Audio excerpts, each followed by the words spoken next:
चलिए, स्वागत है एक बार पुनः आप सभी छात्रों का बीपीएससी मेकर के इस नए एपिसोड में। आज की इस वीडियो में 8 से 10 मार्च 2023 से संबंधित बिहार करंट अफेयर्स और साथ ही राष्ट्रीय और अंतर्राष्ट्रीय घटनाओं से करंट अफेयर्स के जितने भी प्रश्न बनेंगे, संबंधित सारी जानकारी आपको विस्तार पूर्वक दिया जाएगा। आप सभी छात्रों को पुनः बता दूं, इस श्रृंखला के सारे वीडियो जिसमें आपका बिहार, राष्ट्रीय, अंतर्राष्ट्रीय तीनों घटनाओं का संग्रह होता है, ये आपके बिहार में आयोजित होने वाले बीपीएससी सहित अन्य सभी प्रतियोगी परीक्षाओं के दृष्टिकोण से आपके लिए समान रूप से उपयोगी है। तो निसंदेह आप इस श्रृंखला के सारे वीडियो को देखेंगे तो आपको निश्चित तौर पर एग्जाम में सफलता मिलेगी। अब यहाँ पर हम आ चुके हैं पिछले वीडियो के प्रश्न पे। ये प्रश्न आपसे पिछले वीडियो में पूछा गया था। ये प्रश्न था कि बिहार के वित्त मंत्री विजय कुमार चौधरी ने हाल ही में कितने रुपए का बजट पेश किया है। संबंधित सारी जानकारी यहाँ से हमने आपको दिया था और आपको बताया था इसका राइट आंसर होगा ऑप्शन नंबर ए, यानी कि 2,61,885 करोड़ रुपए का बजट अभी हाल ही में वित्त मंत्री विजय कुमार चौधरी द्वारा जारी किया गया। तो ध्यान रखेंगे ऑप्शन नंबर ए यहाँ पर इस प्रश्न का राइट आंसर होगा। कोशिश कीजिए कि जो भी प्रश्न आप लोगों से पूछे जाते हैं आप लोग से कमेंट बॉक्स में लिखें और सारी जानकारी विस्तार पूर्वक लिखें। विस्तार से लिखने का फायदा ये होता है कि चीज़ों को आप लंबे समय तक याद रखने में सक्षम हो पाते हैं। अब यहाँ पर देखिए, हम आ चुके हैं आज के इस वीडियो के पहले प्रश्न पे। ये प्रश्न है कि centre for monitoring in Indian economy अर्थात CMIE की फरवरी 2023 की रिपोर्ट के अनुसार अभी हाल ही में ये रिपोर्ट आई है। तो इस रिपोर्ट के अनुसार बिहार की बेरोजगारी दर कितनी है, फरवरी 2023 की यहाँ पर बात किया जा रहा है। तो इसके आधार पर हम बात करें तो इसका हमारा राइट आंसर हो जाएगा यहाँ पर ऑप्शन नंबर ए, यानी कि 12.3% बिहार की बेरोजगारी दर का आकलन किया गया है इस रिपोर्ट के आधार पर। तो ऑप्शन नंबर ए यहाँ पर इस प्रश्न का हमारा राइट आंसर हो जाएगा। हालांकि हम भारत की बात करें तो नवीनतम रिपोर्ट के अनुसार भारत की बेरोजगारी दर फरवरी में 7.45% यानी कि 7.45% रही, जो कि जनवरी में 7.14% रही थी। ये मंथली वाइज जो आंकड़े आपको दिख रहा है बेरोजगारी दर का, किसी भी स्पेसिफिक मंथ को लेकर के एग्जाम में प्रश्न बन सकता है। तो ध्यान रखेंगे जनवरी और फरवरी में बेरोजगारी दर कितना रहा। वहीं पे हम बात करें नए आंकड़ों की, तो नए आंकड़ों के अनुसार गांव में 7.23% और शहरों में 7.93% बेरोजगारी रही है। अगर यहाँ पे हम दोनों की तुलना करें शहरों की और गांव की, तो ऐसे में इस रिपोर्ट के आधार पर आपको समझ में आ रहा होगा कि गांव के मुकाबले शहरों में ज़्यादा बेरोजगारी दर है फरवरी 2023 के आंकड़ों के अनुसार। तो ये तथ्य भी आप यहाँ से नोट करेंगे। हालांकि हमने एक नई कॉपी आपको तैयार करने के लिए कहा था कि जितने भी छात्र 69वीं बीपीएससी एग्जाम की तैयारी में लगे हैं, खासकर के घर बैठे रहकर बीपीएससी एग्जाम की तैयारी कर रहे हैं, तो ऐसे में करंट अफेयर्स को लेकर के एक कॉपी जरूर तैयार कीजिएगा। हालांकि वैसे छात्र जो PDF डाउनलोड करते हैं बीपीएससी मेकर ऐप से, तो वहां पर ये चीज़ें आपको बेहतर तरीके से मिल रही है, तो नोट करने की आपको कोई भी आवश्यकता नहीं है। अब यहाँ पे देखिए, राज्यवार बेरोजगारी दर की अगर हम बात करें जो आपसे एग्जाम में पूछे जा सकते हैं, तो ऐसे में आपको ध्यान रखना सर्वाधिक बेरोजगारी दर हरियाणा में रहा 29.4%, वहीं पर राजस्थान में 28.3%, हिमाचल प्रदेश में 13.9% और बिहार का मैंने आपको जानकारी दिया 12.3%, जो कि यहाँ से नोट करना है। उत्तराखंड में 2.3%, जबकि उत्तर प्रदेश में 4% और मध्य प्रदेश में 2%। लेकिन सबसे कम बेरोजगारी दर की बात करें तो सबसे कम बेरोजगारी दर का जो आंकड़ा सामने आया है वो छत्तीसगढ़ में, जहां पर 0.8% ही बेरोजगारी है। तो इन सारी बातों का यहाँ से आप ध्यान रखेंगे। हम चलते हैं अगले दूसरे प्रश्न पे। ये प्रश्न है कि हाल ही में जारी बिहार बजट 2023-24 में किस विभाग के लिए सर्वाधिक राशि आवंटित की गई। विजय कुमार चौधरी के द्वारा जो अभी हाल ही में बिहार बजट जारी किया गया, तो ऐसे में प्रश्न यहाँ पे बना है कि किस विभाग के लिए सर्वाधिक राशि आवंटित की गई है बिहार सरकार के द्वारा। तो ऐसे में इस प्रश्न का हमारा राइट आंसर होगा ऑप्शन नंबर सी, यानी कि शिक्षा विभाग के लिए मतलब ज्यादा राशि आवंटित की गई है। तो ऐसे में ध्यान रखेंगे ऑप्शन नंबर सी यहाँ पर इस प्रश्न का राइट आंसर होगा। अब यहाँ पर आपको विस्तृत जानकारी दे दूं कि वित्त मंत्री विजय कुमार चौधरी ने वित्त वर्ष 2023-24 के लिए 2,61,885 करोड़ रुपए का बजट पेश किया है, जो कि पिछले बजट का आकार जो था यह था 2,37,691 करोड़ रुपए। ये यहाँ से आपको ध्यान रखना। हालांकि इस बजट की बात करें तो इस बजट में जो कि वित्तीय वर्ष 2023-24 के लिए पेश हुआ, तो ऐसे में शिक्षा विभाग के लिए आपको ध्यान रखना 2,61,885 करोड़ रुपए में से शिक्षा विभाग का जो मतलब कर सकते हैं शिक्षा विभाग के लिए जो राशि आवंटित की गई है, इनमें से कुल मिलाकर 22% जो हिस्सेदारी रहा ये शिक्षा विभाग के लिए जारी किया गया। ऐसे में शिक्षा विभाग की हम बात करें जितनी राशि आवंटित की गई है, तो 40,450.91 करोड़ रुपये शिक्षा विभाग के लिए जारी किया गया। वहीं पे अन्य विभागों की बात करें तो स्वास्थ्य विभाग दूसरे स्थान पर है, स्वास्थ्य विभाग को दूसरे स्थान पर तवज्जो दी गई। ऐसे में स्वास्थ्य विभाग के लिए 16,966.42 करोड़ रुपये राशि आवंटित की गई। इसी प्रकार से यहाँ पर अन्य विभागों की सूची आप यहाँ पर देख सकते हैं जो राशि आवंटित की गई है। अगर हम ओवरऑल बात करें तो इस बजट में नौकरी, शिक्षा, स्वास्थ्य और महिलाओं पर विशेष ध्यान दिया गया। लेकिन इस बजट के बारे में एक वीडियो हमने चैनल पर अपलोड किया, वहां पर आपको ये भी बतलाया है कि इस बजट में मतलब अलग से किसी प्रकार की बड़ी घोषणा नहीं हुई है। जितनी भी योजनाएं धरातल पर पहले से ही बिहार सरकार के चल रही, उसे ही एक अलग लेवल पे या फिर उसे ही पूरा करने पर जोर दिया गया है। इन सारी बातों को विस्तार पूर्वक हमने इस वीडियो में बतलाया है। आप इस वीडियो को चैनल पर जाकर देख सकते हैं टॉपिक स्टडी के अंतर्गत, जहां पर आपको बिहार बजट 2023-24 का पूरा निचोड़ मिल जाएगा। साथ ही यहाँ पर हमने बजट के इतिहास की भी चर्चा किया है। तो निश्चित तौर पर ये वीडियो आप देखेंगे तो यहाँ से एक अंक निश्चित तौर पर आपके एग्जाम में बन सकते हैं, क्योंकि पहले भी बिहार बजट से एग्जाम में प्रश्न बने हैं। तो एक अंक आपके हाथ में है, इस वीडियो को जरूर देख लीजिएगा। फिलहाल हम यहाँ पर चलते हैं अगले तीसरे प्रश्न पे। ये तीसरा प्रश्न की हाल ही में आंध्र प्रदेश के कडप्पा जिले में किस शताब्दी के एक मंदिर की खोज हुई है? तो देखिए इस प्रश्न का राइट आंसर होगा ये किस शताब्दी के मंदिर है। तो ऐसे में इसका राइट आंसर होगा ऑप्शन नंबर डी, यानी कि 13वीं शताब्दी के मंदिर है, जिन्हें आप यहाँ पर इसे तस्वीर में देख सकते हैं। अब यहाँ पर आपको जानकारी दे दूं कि आंध्र प्रदेश के कडप्पा जिले के पुष्पगिरी क्षेत्रम में एक पहाड़ी के ऊपर झाड़ीदार जंगल के बीच 13वीं शताब्दी के हिंदू मंदिर के खंडहरों की खोज हुई है। ध्यान रखिएगा, एग्जाम में पूछे जा सकते हैं कडप्पा जिले किस राज्य के अंतर्गत है जहां पर यह मंदिर की खोज हुई है, जो कि 13वीं शताब्दी के मंदिर है। तो ये संबंधित है आंध्र प्रदेश से, ध्यान रखेंगे। वहीं पे हम अगले पॉइंट की बात करें तो खंडहरों की जो स्थापत्य विशेषता है, ये एक शैली को प्रकट करती है जो कि कायस्थ शासकों द्वारा निर्मित वल्लूर के एक मंदिर के समकालीन है। तो आपको ध्यान रखना, ये जो मंदिर है ये कायस्थ शासकों द्वारा निर्मित है, जो कि वल्लूर के मंदिर के समकालीन ही ये देखने को मिला है। तो ऐसे में इस बात का भी आपको ध्यान रखना है। वह हम अगले पॉइंट की बात करें यहाँ पर पुष्पगिरी की, जो कि ये मंदिर जो मिला ये पुष्पगिरी क्षेत्र में मिला है। तो पुष्पगिरी को हरिहर क्षेत्र कहा जाता है, क्योंकि यहाँ शिव और यानी कि भगवान शिव और विष्णु दोनों को समर्पित कई मंदिर है। तो इसलिए इसे यानी कि इस क्षेत्र को हरिहर क्षेत्र भी कहा जाता है, जो कि पेन्नार नदी के तट पर स्थित है। और वहीं पर आपको इस बात का भी ध्यान रखना है कि पुष्पगिरी को इसकी सुंदर वास्तुकला के कारण दूसरा हम्पी भी कहा जाता है। अब यहाँ पर मैं आपसे एक प्रश्न पूछ रहा हूँ, आप लोग कमेंट कीजिएगा, देखते हैं कितने लोगों को पता है ये हम्पी कहाँ पर है। आप लोग कमेंट करके बताइए हम्पी कहाँ पर है। चलते हम यहाँ पर अगले चौथे प्रश्न पे। ये प्रश्न है कि निम्नलिखित में से कौन हाल ही में BBC Indian sports women of the year 2022 का खिताब अपने नाम किया है? देखिए इस प्रश्न का हमारा राइट आंसर होगा, हालांकि आप यहाँ पर इस तस्वीर को देखकर समझ चुके हैं, इसका राइट आंसर होगा मीराबाई चानू, यानी कि ऑप्शन नंबर सी यहाँ पर इस प्रश्न का राइट आंसर होगा। अब आपको यहाँ पर जानकारी दे दूं कि वेट लिफ्टर मीराबाई चानू जो कि मणिपुर की है, तो इन्होंने 2022 का BBC Indian sports women of the year award जीत लिया है। नोट कर लीजिएगा, बहुत इंपॉर्टेंट है, एग्जाम में पूछे जा सकते हैं। हालांकि आपको इस बात का भी ध्यान रखना है 2021 का भी BBC Indian sports women of the year award इन्होंने ही जीता था। तो इस बार आपको ध्यान रखना है, कुल मिला के लगातार दूसरी बार इस खिताब को इन्होंने अपने नाम किया, इसीलिए यहाँ पर हमने इंडिकेट कर दिया है लगातार दूसरी बार इस खिताब को मीराबाई चानू ने अपने नाम किया है 2021 और 2022 में क्रमशः।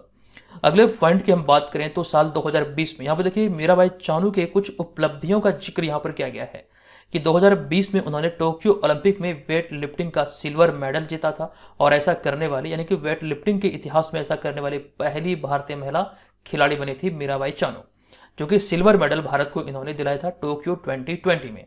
नेक्स्ट पॉइंट है, इसके बाद 2022 में इंग्लैंड के बर्मिंघम में जो आयोजित हुआ 22वां कॉमनवेल्थ गेम्स, तो उन्होंने वेट लिफ्टिंग का गोल्ड मेडल जीता था। यहाँ पर आप लोग इंडिकेट कर लीजिएगा, जो राष्ट्रमंडल खेल था बर्मिंघम में जो आयोजित हुआ 2022 में, ये 22वां संस्करण था कॉमनवेल्थ गेम्स का। इन्होंने यहाँ पर वेट लिफ्टिंग का गोल्ड मेडल अपने नाम किया था। एक और पॉइंट है जो कि आप ध्यान रखेंगे, इसी साल आयोजित वर्ल्ड वेट लिफ्टिंग चैंपियनशिप में भी इन्होंने सिल्वर मेडल जीता था। 2022 की ही बात यहाँ पर किया जा रहा है, ठीक है। तो इन सारे बातों को आपको ध्यान रखना है, जो कि आपके एग्जाम में प्रश्न बनने की प्रबल संभावना रखती है, जो कि खास करके मीराबाई चानू से संबंधित है। देखिए उसी चीज को यहाँ पर हमने पोस्टर में आपके लिए प्रेजेंट किया है। हालांकि इस तरह के पोस्टर आपको हमारे इंस्टाग्राम अकाउंट पे, हमारा जो टेलीग्राम चैनल है वहां पर आपके साथ साझा किया जाता है। चीज़ों को आप जब बार बार देखते हैं तो ये आपको याद रह जाता है। तो ऐसे में हमें इंस्टाग्राम पर फॉलो जरूर कीजिएगा, और साथ साथ जो बीपीएससी मेकर का जो ग्रुप बना हुआ है टेलीग्राम पर, उसे भी आप लोग जरूर ज्वाइन कीजिएगा, जहाँ से आपको बहुत ज़्यादा हेल्प मिलने वाली है। साथ ही साथ वहाँ से आपको एग्जाम ओरिएंटेड जो भी जानकारी होती है, जो भी इन्फॉर्मेशन होती है, वो आप तक पहुँचाई जाती है। चलिए अब यहाँ पर हम आगे बढ़ेंगे और आपको बता दूं, बहुत सारे लोग कमेंट करते हैं कि सर पीडीएफ फाइल कहाँ से प्राप्त होगा। तो आपको ध्यान रखना है, हमारे जितने भी नोट्स पीडीएफ आदि होते हैं वो बीपीएससी मेकर ऐप के थ्रू आप प्राप्त कर सकते हैं। बीपीएससी मेकर ऐप को आप प्ले स्टोर से डाउनलोड कीजिए, वहीं पर आपको सारा पीडीएफ एक साथ मिल जाएगा। अब यहाँ पर हम आ चुके हैं 5वें प्रश्न पे। ये प्रश्न है कि निम्नलिखित में से किस राज्य ने हाल ही में 54 साल बाद संतोष ट्रॉफी का खिताब अपने नाम किया है। इंपॉर्टेंट प्रश्न है। इस प्रश्न का हमारा राइट आंसर होगा कर्नाटक ने अभी हाल ही में 54 साल बाद संतोष ट्रॉफी का खिताब अपने नाम किया है। तो ऑप्शन नंबर बी यहाँ पर इसका राइट आंसर होगा।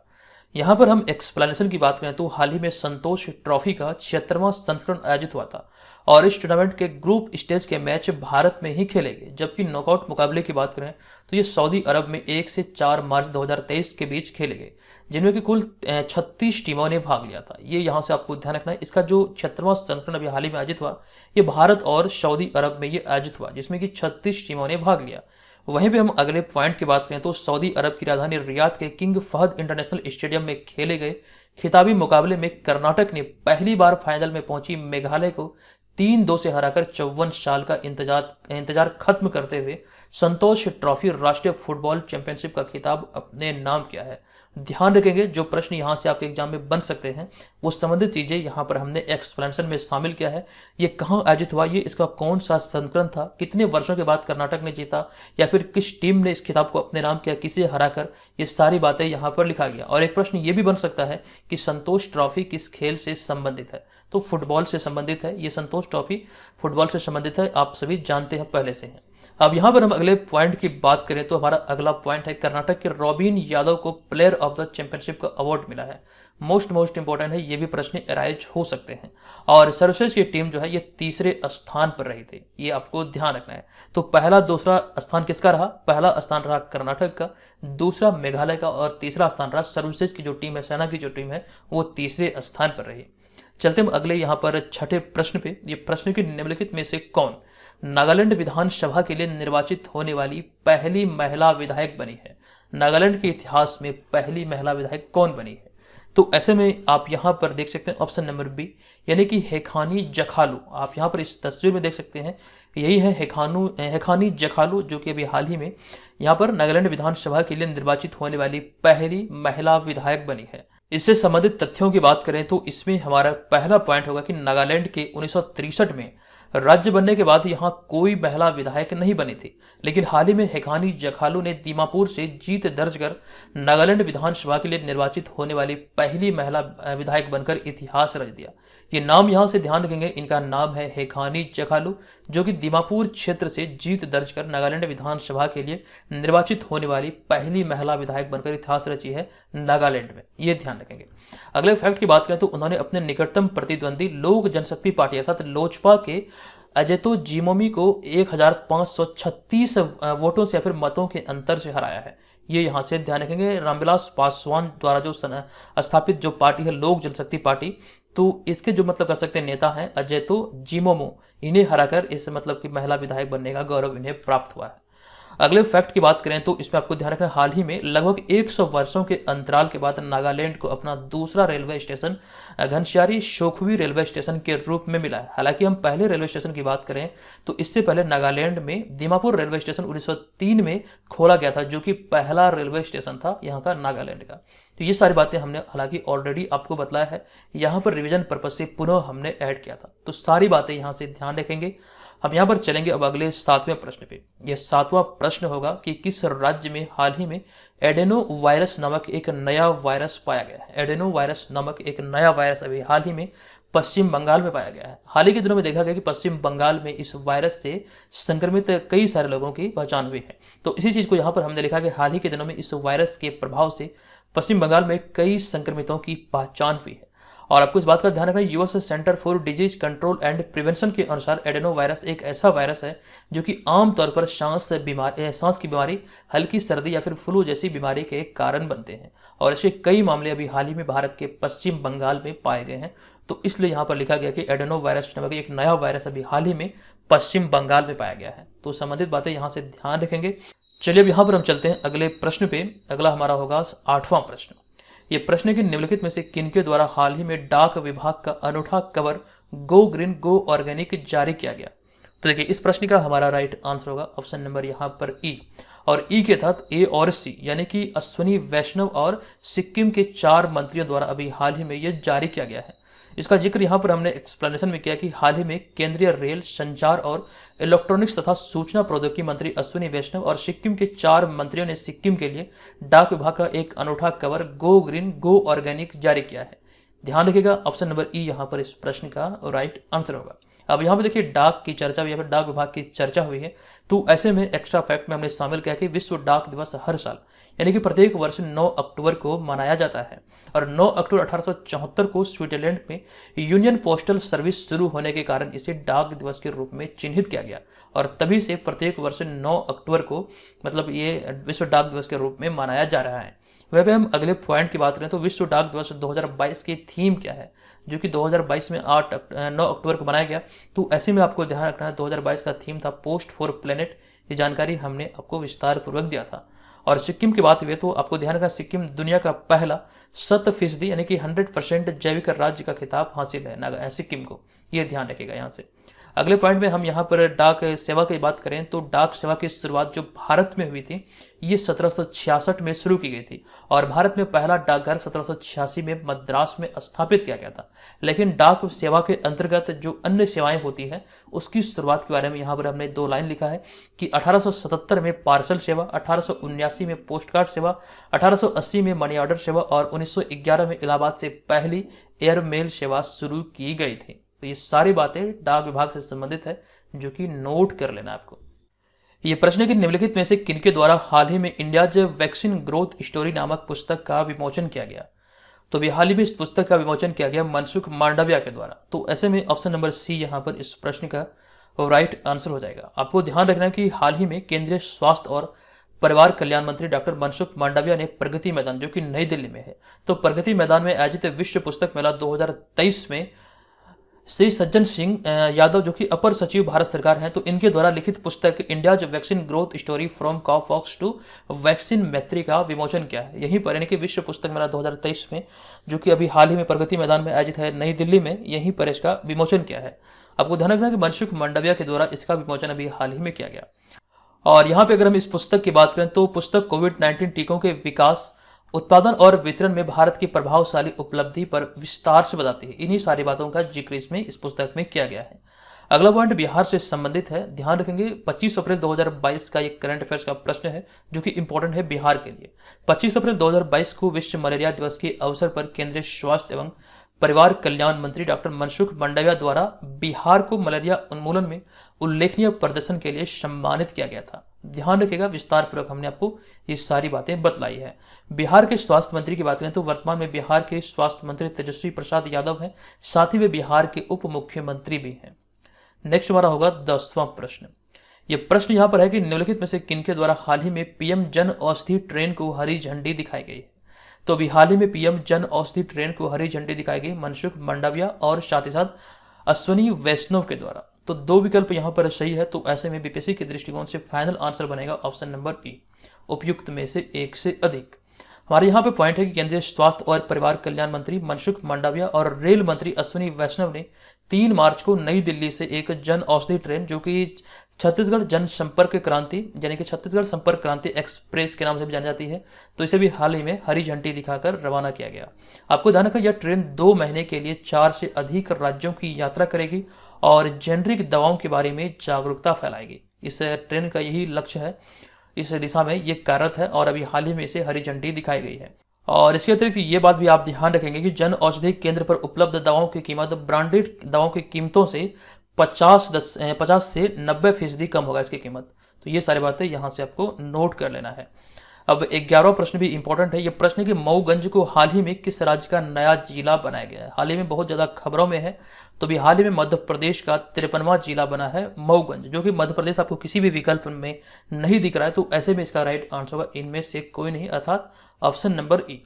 अब यहाँ पर आपको ध्यान रखना हाल ही में मध्य प्रदेश के मुख्यमंत्री शिवराज सिंह चौहान ने 4 मार्च 2023 को रीवा जिले के तहसील मऊगंज को मध्य प्रदेश का 53वां जिला बनाने की घोषणा किया है, जिसमें 4 तहसीलें होंगी जिनमें मऊगंज, हनुमना, नईगढ़ और देवतालाब, ये 4 तहसीलें इसमें शामिल होंगी। अब यहाँ से एग्जाम में कौन से प्रश्न बन सकते हैं कि मऊगंज जो हाल ही में नया जिला बना है, ये कौन से राज्य का नया जिला बना है, या फिर आपको ये पूछा जा सकता है कि ये मऊगंज कौन सा जिला है, तो 53वां जिला है।